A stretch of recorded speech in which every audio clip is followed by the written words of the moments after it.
came with the intention of being a translator or an interpreter. I graduated college and then came here to study Japanese Sign Language, Chinese, and Japanese. So you came with the intention of becoming maybe a translator or interpreter. But now you're in the AV industry. Right. What happened there? I actually landed my dream company, and I was so excited. Like, I can't say the name because I signed a contract, but ever since I was little, I wanted to work at this company, right? Very big, very professional. But when I finally got in there, I worked there for 2.5 years, and it was a nightmare. And a lot of times when bad things would happen, I just thought like, oh, maybe my Japanese isn't good enough, or maybe I don't understand the culture enough yet. But after 2.5 years, I was like, no, everyone here is just really bad, like objectively. That's what made me, and it was such a bad experience that I wanted to do something that I actually enjoy. I think what really hurt the most is I would do training for new hires, and there was this one other guy, and he and I would both do training together, and we would get new hires maybe 4 times a year, and every time new hires would come, they would pull me over to the side and like, Jun senpai, like, that guy is always harassing me and always asking me out and like touching me, and it's just like really creeping me out. What should I do? And I was like, oh, it's fine. I'll report it and I'll make sure that never happens again. And for 2.5 years, I reported it over 8 times and nothing ever happened. And that gets to you because the girls would just quit. Like, they're like, oh, no one's protecting me, and this guy's gonna keep being a sleazebag. So I know it's weird, like, as a porn actor saying this, but like, I'm not for sexual harassment. Like, if 2 consenting adults are like, hey, let's have fun, that's cool. But in a work setting, without any consent, no, that's gross, and I don't tolerate it even a little bit. But my bosses would be like, oh, yeah, we get a lot of those reports, we'll do something, and then nothing at all. Or I would experience, like, different kind of, like, bad things, and then I would say, hey, I want to quit, and they would kind of gaslight me. They'd say like, oh, if June quits, no one can, like, everyone will suffer and none of the work will get done. Do you really want to let everyone down? And I tried to quit 4 times, and they kept saying that, and it made it really hard to quit. But I was like, this is a bad place. Of course there's the standard, like, overtime, like every single day overtime. I get paid for it, which is, like, you know, better than most jobs, but I didn't want to do it. But if you didn't do it, you wouldn't be able to move up.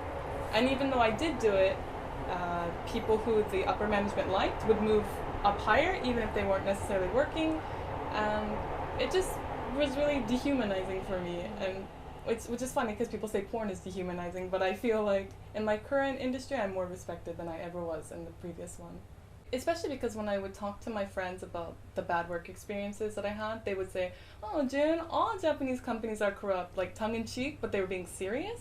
Which is why when I was deciding to quit and I would look on like Indeed or something for a new job, in the back of my mind I was like, if they're all bad, why am I like working so, like, why am I even trying at this point? Like, if it's just going to be another like bad experience. And some people may not understand the logic behind this, but which is why I was like, well, maybe I should do something fun for once, which to me equals, getting it on. I don't want to get your channel deep. No, it's fine. It's fine. It's fine. So you mentioned that the things that happened to your colleagues or people who you were working with, right? Did anything specifically happen to you personally at your previous workplace? It felt like, even though I was working harder than everyone else, and objectively, I can say I'm not bragging, like, I would stay after, I would come in an hour early, I would do so much for that company, I would never get the chance to rise up in the ranks, so to speak.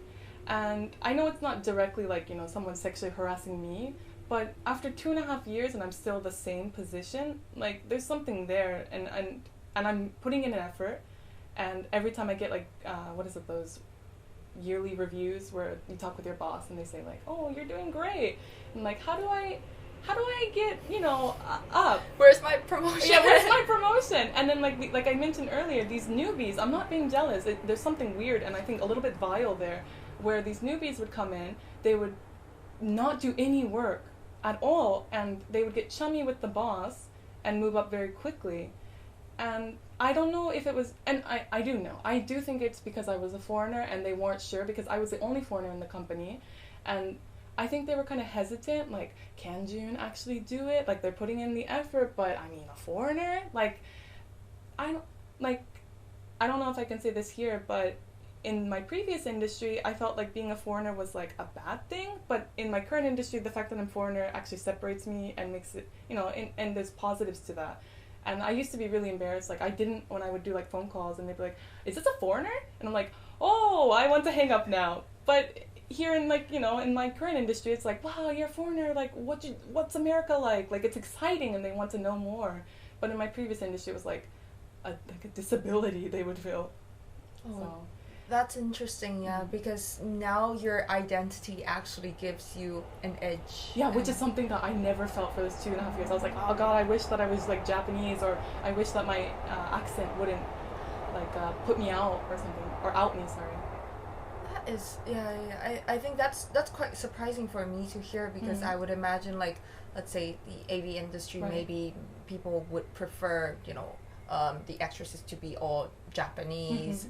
And then you're saying that basically now it sounded like you have your own identity even clearer, and you enjoy who you are even more. I do feel that strongly. There are Japanese people, and they'll post mean comments on my films, like reviews. Like, not everyone can enjoy a chubby white person in JAV, but it's not supposed to be for everyone. Like, you can't enjoy, not everyone can find me attractive, just like not everyone can find a certain person attractive. That's impossible, and it's not my goal.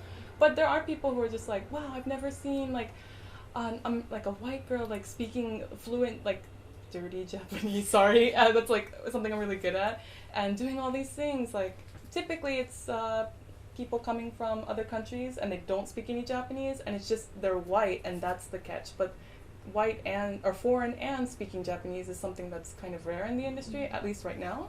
So you found your niche. Yeah, I like doing it. It's fun. Most people in the industry and even fans are like, I've never even spoken to a foreigner, but they're not like, ew, gross foreigner. Like, they're excited because that's new things that we can make. Up until now, I know this doesn't have to do with your current question, but like, say for example, an English teacher role, they'd have to get like a Japanese person to wear a blonde wig and then speak like stereotypical bad Japanese, like katakoto or something. But now they have me to play the roles, and it just makes the films more fun, at least producers say. They're like, no one else can do this role besides you. And that feels really good. Because before it was like, if you leave this company, everyone will suffer, but it was like a bad thing. Yeah, it's a guilt. Right.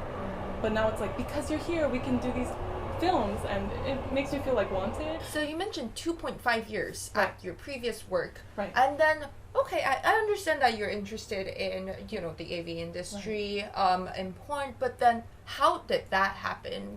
Did you just find an agency on your own, or what led you to? I Googled agencies, and the top 3 that came up, because I was just doing kind of like half as a lark. Like, I didn't really know like if I was going to do it or not. I wasn't nervous at the fact of getting naked and doing these acts. I was just like, I thought, oh, if this one's corrupt, like this, like if they're all corrupt, this is going to be a doozy. Like, so I contacted the top 3. 2 of them were kind of, again, weird, like the foreigner thing. That, like, even though I sent perfect Japanese and spoke perfect Japanese on the phone, they're like, Nihongo daijoubu kai? Like, it just, like, you don't have to stop at the foreigner part. Like, it's annoying at that point.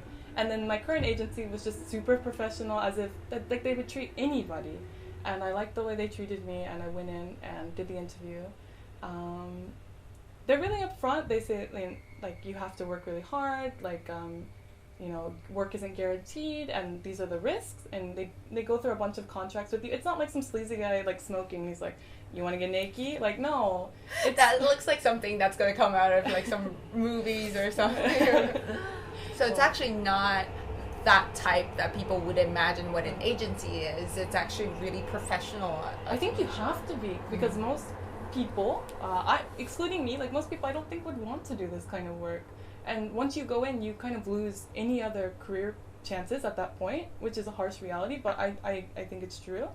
So I think the agencies and the studios themselves have to be really professional and upfront. Especially now in the climate, like there's a lot of agencies that protect the actresses, and if they aren't upfront about it, they can get sued. So agencies are definitely protecting themselves as well.